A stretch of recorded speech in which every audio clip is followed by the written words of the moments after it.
Yes, they won. Very special guest joining us later, Mariah Rose. But first, we have to discuss tonight's play-in tournament games between the 7 and 8 seeds. It is going down right across the river in Brooklyn, where KD and the Nets will be hosting the Cavs. I expect the Nets to run away with this one. What do you see happening, Mr. Rose?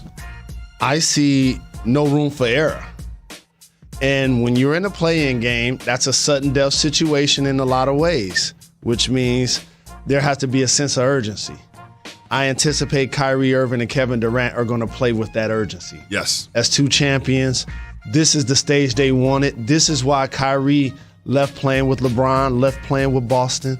This is why KD left playing with the Splash Brothers to be on this stage. And now Brooklyn is here. For a young Cavs team, they've outplayed expectations already. They have. Garland is in the conversation for most improved, became an all-star this year. Mobley got my vote for Rookie of the Year. Over Cade?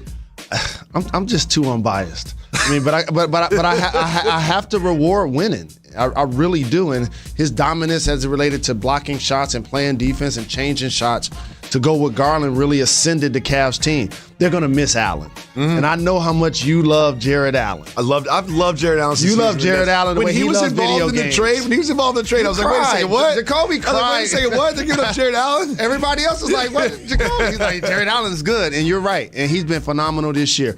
So I'm happy for J.B. Bickerstaff, their coach, to get them in this situation. But like you, I think the Nets prevail.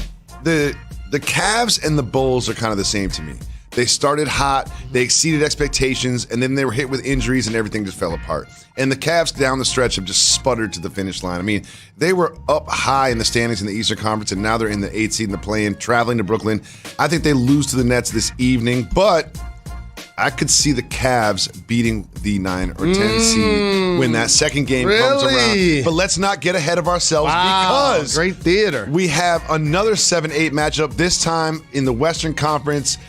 And another team that has exceeded expectations, the Minnesota Timberwolves. And they have quietly been playing some really good basketball, especially after the All-Star break. Big Cat, shout to him. Mm-hmm. Now, as a big, just think about this. Talk about a skill level. He's won the skills competition at the NBA All-Star Weekend. No, it doesn't mean much to me. Skills competition, dog. That's what I know. The we're saying accolades. Chest pass. We're giving away accolades. He said he won the skills competition. But continue. When the last time you made a pass without doing a turnover? You do a lot of behind-the-back turnovers. My Caucasianness will throw some thumbs-down chest passes. White guys will do that thumbs-down chest pass. Thumbs down. Outlet. and so for Big Cat, I'm happy for him. It seems like they've gotten a level of toughness from Patrick Beverley and Anthony Edwards. Mm-hmm. D'Lo has always been skilled, been a clutch performer. And so they now are in position to change the narrative about what's happened with their team the last couple of years. Yep. So, we see Luka as a top 5 player. We see the Joker as an MVP. Is this the opportunity for Karl Anthony Towns to now ascend himself? I'm sorry, sir. You know what? I agreed with you all the way up until you started talking about Karl Anthony Towns in the same breath as Luka. Is this an opportunity, though? That's my point. This is the stage where that happens. Mm-hmm. It's one thing to celebrate what happened during the regular season, but can Minnesota actually do something in the playoffs?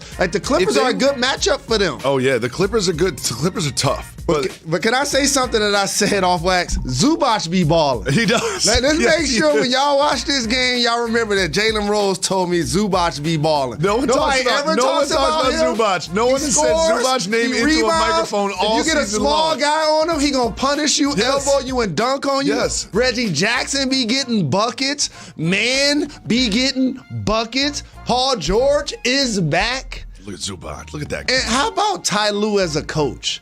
Turn down the Lakers gig. Y'all don't want to pay me my bread? Cool, I'll wait. Get the Clippers gig. Have a better record than them by miles without Kawhi Leonard. This is going to be a great matchup. This is going to be a great matchup, and like the Eastern Conference, I expect both of these teams to end up in the playoffs. And if I'm the Grizzlies, I don't really want to play either of these teams.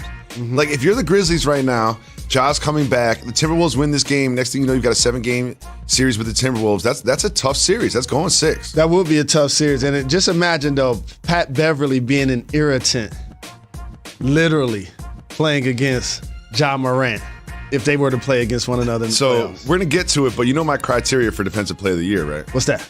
The person I don't want covering me. And Pat Bev is one of those players I do not want Like, covering man, get me. off me, I will get 94 kicked feet. I will get kicked out of the game in the first 3 minutes if Pat Beverly is covering me. Denying you the ball, breathing in your face. So I know that yesterday was one of the most stressful days in the calendar for you because you had to put in your votes. I know you had. It's not just the votes that stress you out; it's logging into the system. You know what I mean?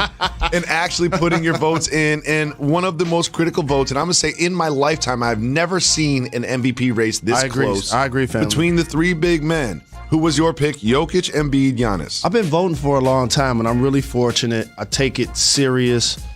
Take it very seriously. It's an honor to be one of the probably 150 human beings that actually vote on this.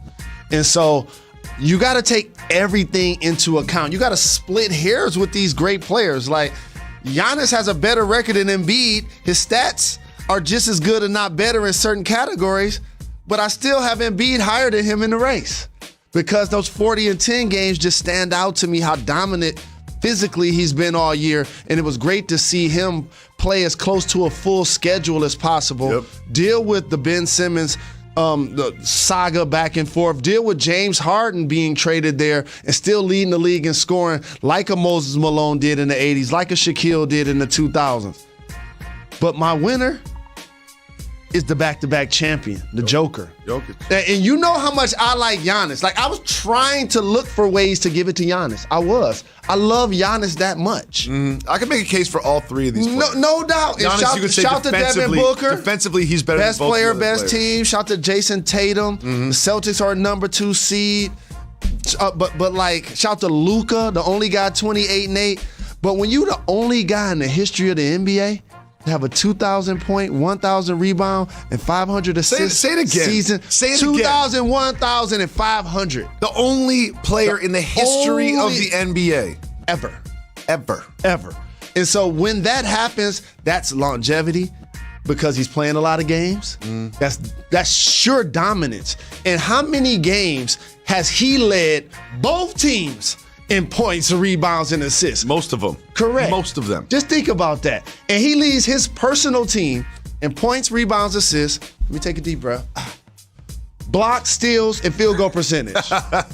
So, Jay, you mentioned 6 players. Which one did you leave off between Booker, Tatum, and Doncic? Ooh, I believe Tatum Yeah. ended up on the second He team. had a great season. Doesn't mean he didn't. Now, another one that is very close this season is Coach of the Year. I could make a case for 5 coaches. Literally. I could make a case for 5 coaches. Literally. Who did you vote for Coach of the Year? And by the way, shout to Ime Udoka. You know what I'm saying? Because for them to be the number 2 seed and people were questioning his job, questioning whether they should break up, Jaylen Brown and Jason Tatum, for them to ascend the way they have has been phenomenal. Eric Spoelstra, the number 1 seed in the Eastern Conference. Taylor Jenkins, how they play with and without Ja Morant to be the number 2 seed. Monty Williams, how his team ran away with the best record in the league. And my choice ended up being Taylor Jenkins. Really? You went with Jenkins? Yeah. Okay. Because, let me tell you why. Interesting. Because Desmond Bane is only in his 2nd season. He averaged 9 last year. He averaged 18 this year. Melton is in his 4th, 5th year in the league. These are the people, Tyus Jones. Coming out of These nowhere. are the people that are playing the minutes when Ja's not playing.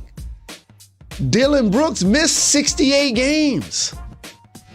No one talks about that. It's one thing about this Memphis season, which is underrated, is the fact that their 2nd best player wasn't there for the majority of the time. Their best player wasn't there for a lot of Preach the to time. me. And they still ended up with the 2 seed in the Western Conference. And so Jaren Jackson Jr. deserves consideration for all defense and defensive player of the year. He's been an anchor down there. And so for what he's done with this team and now how they've all developed together with no player being older than 28 years of age and Steven Adams being their highest paid player, I just couldn't ignore the great job that Taylor Jenkins did. He has done a great job, man. Better record than the Warriors. One thing that we're known for here at Jalen and Jacoby is being ahead of the curve. And one thing we do is we introduce our audience to people that are going to explode. It's happened time and time again on this program. It's about to happen right after this very short break.